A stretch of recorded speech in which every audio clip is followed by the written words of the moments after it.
Welcome to the Harmony Principle Podcast. As you can see, I'm not in my normal area today. Outside getting a little bit of sunlight and trying to get over this cold that I've had all week. And today I'm going to bring you a special episode that I put together a while back, and I thought that this was the perfect time to use it so I can rest my voice a little and you guys can get some new information on how to better improve your health and well-being. And we will return next week live with more from our last guest, Ashley Nicole, and get more into all the awesome things that she provides with her company, Be Relieved. So I hope you enjoy this episode and leave any comments and questions you have in the chat. Talk to you soon. Okay, so get this. Imagine if everybody felt healthier and happier and had loads of energy just by tapping into this natural, ancient energy source. Sounds pretty amazing, right? It does, and it all comes down to something called circadian rhythms. And it's not just about how well you sleep. These rhythms affect everything.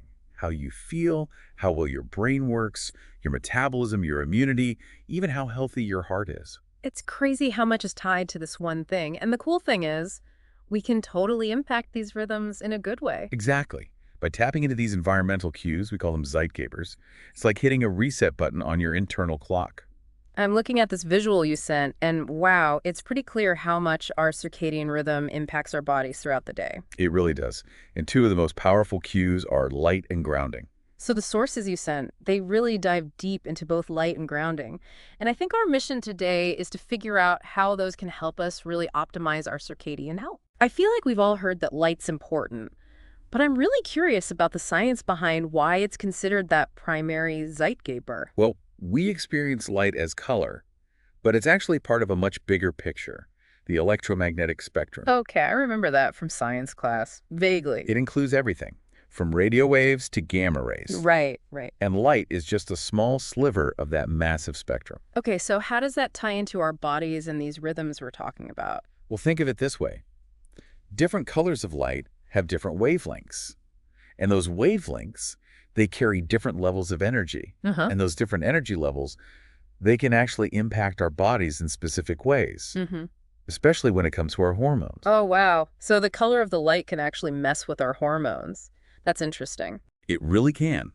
Take blue light, for instance. It's very stimulating, and it triggers the release of cortisol, our get-up-and-go hormone. Natural sunlight, it's full of blue light in the morning.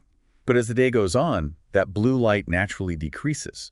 And that signals to our bodies that it's time to start winding down. Okay, so I'm guessing this is where artificial light at night, or ALAN, starts to become a problem. Exactly. We're surrounded by blue light from our screens, LEDs, you name it.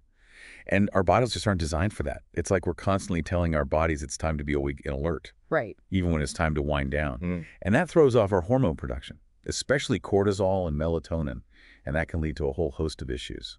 I'm looking at some of the research you sent, and it really does list a ton of issues. Everything from messing with our sleep, messing with our hormones, to even causing damage to our mitochondria, the powerhouses of our cells. It's pretty concerning when you think about how much artificial light we're exposed to these days. Right, every day. And one of the studies even said that LEDs with high blue light content, they should come with a warning label, like may be harmful if used at night. It's a pretty strong statement. That is a strong statement. So knowing all of that, what can we actually do about it? I mean, it feels like it's almost impossible to avoid artificial light these days. Are we all doomed? Not at all. Not at all. It's more about being mindful of our exposure and trying to align it with those natural patterns as much as we can. That sounds great in theory, but what about people like me who are stuck inside all day? How can we actually make sure we're getting enough natural light, especially that crucial morning light you mentioned? Even just 10 to 30 minutes of unfiltered sunlight first thing in the morning. That can make a huge difference. The key is to get it before you even look at your phone or computer screen. Before screens. Wow, that's tough. I know. But that blast of sunlight, it helps set your circadian rhythm for the day, boosts alertness, and boosts energy levels. Okay, no screens first thing in the morning. Got it. What about in the evening? How do we wind down naturally? Aim for around 10 minutes of natural light as the sun's setting. It's like a signal to your body to start producing melatonin and to start preparing for sleep. So getting outside is key, both morning and evening. I'm curious about people who live in cities or places with limited daylight. Are there any workarounds for that? Absolutely. If you can't get outside, position yourself near a window. Even that little bit of natural light can be beneficial. And when you are exposed to artificial light, especially in the evenings, there are things you can do to reduce the negative effects. All right, lay it on me. What can we do? Start by dimming the lights as it gets later. It sounds too simple, but it works. Lowering the intensity, especially an hour or two before bed, really does help. Okay, dimming the lights. Check. Most devices now have built-in blue light filters. Or you can download apps like f.lux that do the same thing. And they shift your screens to warmer colors as the evening progresses. Okay. And then there are blue light blocking glasses. Yeah, I've heard about those, but do they really work? Oh yeah, they do. Especially the ones with amber or red lenses. They're particularly effective for nighttime use because they filter out those blue wavelengths. Interesting.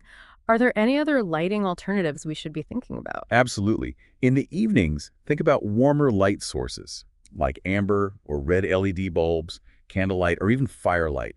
They all have really low blue light content. Yeah. And there's something very calming and relaxing about them. That does sound nice. But just a reminder to everyone, be super careful with candles and any open flames. Absolutely. Safety first. So it sounds like we need to pay attention to both the color and the intensity of light we're exposed to, especially as the day goes on. What I'm taking away is that aligning our light exposure with those natural patterns plays a huge role in keeping our circadian rhythms in sync. And that helps with our overall health. I want to shift gears a bit now and talk about grounding. I've heard a lot about it, but honestly, I never fully understood what it is. Grounding, or earthing, is essentially reconnecting with the Earth's natural energy field. Think about it. Our ancestors, they were practically grounded all the time. They slept on the ground, walked barefoot, worked in direct contact with the Earth. And that connection had a really powerful effect on their well-being. So what you're saying is we've lost touch with something that was actually really beneficial for us. Exactly. We wear rubber-soled shoes, we walk on pavement, sleep in beds that are elevated off the ground.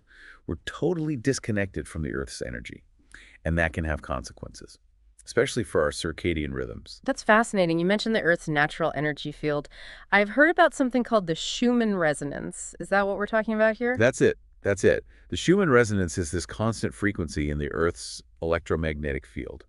And it's thought to be in tune with our own brain waves, particularly those associated with calmness and healing, the alpha waves. Okay. I'm starting to see the connection here, but what specific benefits does grounding have? What does the research tell us? Studies have shown that grounding can help to balance cortisol levels, which helps us feel energized during the day and more relaxed in the evening. It can lead to better sleep quality and even improve hormonal balance overall. So it seems like grounding and light exposure, they actually work together to optimize our circadian health. Yeah, you got it. It's like a 1-2 punch for getting those internal clocks running smoothly. This all sounds amazing, but I have to ask, how do we practically incorporate grounding into our daily lives? I mean, I can't exactly walk around barefoot everywhere I go. Well, you don't need any fancy equipment or techniques. Just aim for at least 20 minutes a day. The best part is you can't really overdo it. You can even combine grounding with your morning or evening light exposure routine. Okay. Just by taking off your shoes and standing on the grass or soil or sand. So I can literally soak up that earth energy while I get my dose of sunlight? You got it. And you can bring other activities outside too. Reading, having lunch, just hanging out with friends barefoot. All great ways to get grounded while you enjoy being outdoors. And if walking barefoot isn't an option, there are even conductive shoes. They're designed to allow grounding while you walk. These are great ideas. I have to admit I'm feeling more connected to nature just thinking about it. That's the beauty of it. It's simple. It's accessible. It's a way to tap into that Earth's healing energy. And the effects, you can actually feel them almost instantly. Oh, really? Tell me more about that. Studies have shown that muscle tension and brainwave patterns, they start to shift within seconds of you connecting with the Earth. Wow, that's incredible. It really highlights the power of something so simple. It is. I feel like we're only scratching the surface when it comes to understanding how profoundly grounding can impact our well-being. There's so much more to learn. This has been really eye-opening. I'm starting to understand how light and grounding are like the fundamental elements of good circadian health. Exactly. And by understanding those basic principles and incorporating them into our lives, we can make a real difference in our overall health and well-being. This is great. I think our listeners are getting a lot out of this. I know I'm feeling really inspired to prioritize my own circadian health. But before we move on to the next part of our deep dive, I want to leave our listeners with a question to ponder. We've been talking about the power of light and grounding to kind of reset our internal clocks. Right. But I'm wondering if all of our tech habits, are they undermining all of our effort, even if we're getting that natural light and doing grounding? You bring up a really important point. Yeah. Our devices, they don't just emit blue light. Right. They also emit a whole range of electromagnetic frequencies, or EMFs, and those can impact our circadian health too. Okay, I have to admit, EMFs are a bit of a mystery to me. Yeah. Can we break it down a bit further? What exactly are they, and how do they impact our bodies, especially in relation to our circadian rhythms? Well, remember we talked about the Earth's natural energy field, the Schumann resonance? That steady frequency. It's in sync with our alpha brainwaves, the ones that promote calmness and healing. But EMFs emitted by our devices, they can be much higher in frequency. Right. And that can disrupt that natural harmony. So it's almost like our devices are creating this constant buzzing in the background that interferes with our body's natural signals. That's a great analogy. And that can affect our sleep and our well-being, even if we're not really aware of it. Exactly. It can lead to increased stress, inflammation, even difficulty sleeping, even if you're doing everything else right. It's crazy to think about how many devices we have around us all the time. One of the sources you sent, it mentioned that a staggering 89% of adults and 75% of children have at least one electronic device in their bedroom. Wow, that's a lot. And that's a lot of potential for disruption, especially considering how many people are using their phones right up until bedtime. Yeah, it really highlights the need to create healthy boundaries with technology. Okay, so let's talk solutions. What are some practical things that we can do to minimize our exposure to these EMFs? I can't exactly ditch technology altogether. No, you don't have to go off the grid. The first step is awareness. Just acknowledge that EMFs exist and they can have an impact. Right, because we can't change what we don't acknowledge. Exactly. What kind of boundaries are we talking about? Where do we even start? One of the simplest yet most effective things you can do is remove all wireless devices from your bedroom at night. So that includes smartphones. Ideally, yes. I feel like that's a huge adjustment for a lot of people, especially those of us who rely on our phones as our alarm clocks. I know, but think of your bedroom as a sanctuary for sleep. Okay. It needs to be free of those disruptive frequencies. If you absolutely have to use your phone as an alarm, try putting it on airplane mode and moving it as far away from your bed as you can. So airplane mode is key here because it disables the wireless connectivity. Exactly. And what about Wi-Fi? Is that something we should be thinking about too? Ideally, yes. If you're comfortable with it, turning off your Wi-Fi router at night can drastically reduce the EMFs in your environment. I see how that would create a more conducive environment for good sleep, but some people might not be ready to take that step. Are there other things they can do to minimize their Wi-Fi exposure? Absolutely. Yeah. Even creating distance can help. If your router is in or near your bedroom, try moving it further away. So the further away, the better. Generally, yes. The strength of the EMFs decreases with distance. The key is to create as much separation as possible between you and your devices, Okay, especially during sleep, when your body's the most vulnerable. that makes sense. So we've got removing devices from the bedroom, using airplane mode, and maximizing the distance from the Wi-Fi router. Any other EMF-related tips to keep in mind? It's not just about the devices themselves, but also the activities you engage in before bed. You want to be winding down, Right. not revving up. So no late night scrolling or binge watching. Try to resist the temptation. But what can people do to wind down if they're not on their devices? Some of the sources you sent had some great suggestions. Replacing that screen time with relaxing offline activities, Okay, like what?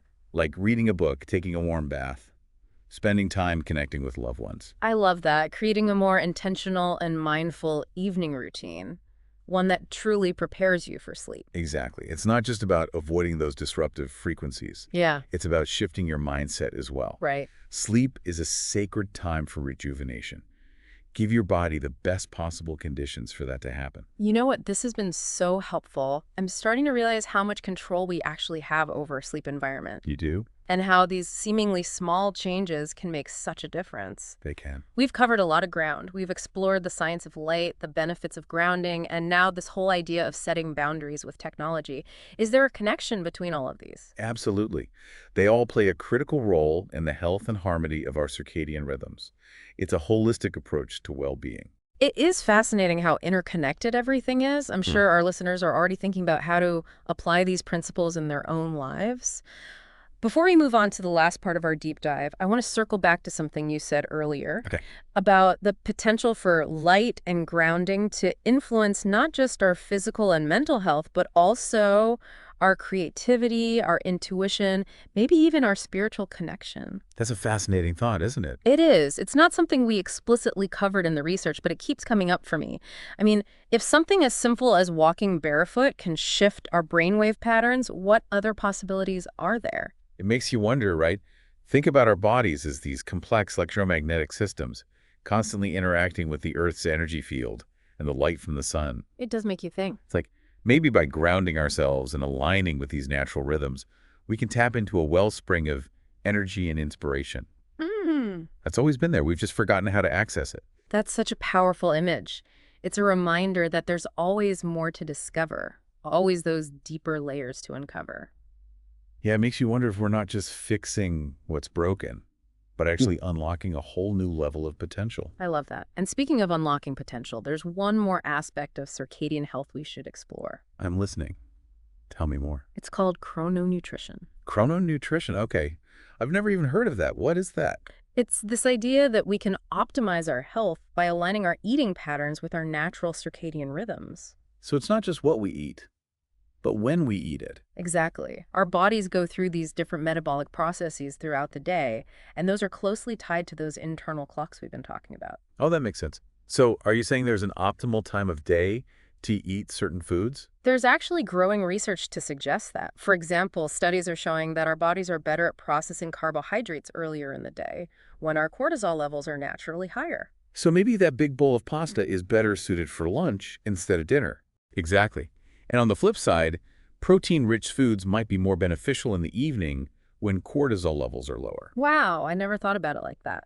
So instead of fighting against our body's natural rhythms, we can actually work with them to improve our health. You got it. And the potential benefits are pretty amazing. Research suggests that chrononutrition could help with weight management, improve sleep quality, reduce inflammation, even regulate blood sugar levels. It's amazing. I feel like we always focus so much on what to eat, but this whole when aspect is a whole other dimension I never considered. It's definitely an emerging field, but the research is really compelling. And when you think about how deeply our bodies are connected to the natural world, it makes sense that our eating patterns would be influenced by these rhythms too. It's amazing how it all ties together, from light and grounding to technology and now this chrononutrition. We keep coming back to this idea of aligning ourselves with nature. It's about recognizing that we are a part of nature, not separate from it. Well, this whole deep dive has been a real eye-opener. I feel like I've gained a whole new understanding of circadian health. And how it impacts your overall well-being. Exactly. It's just the beginning of your exploration. Keep learning, keep experimenting, and most importantly, listen to your body. That's great advice. To all of our listeners out there, thank you so much for joining us on this deep dive into circadian health. We hope you found it insightful and inspiring. Until next time, take care and keep those circadian rhythms humming.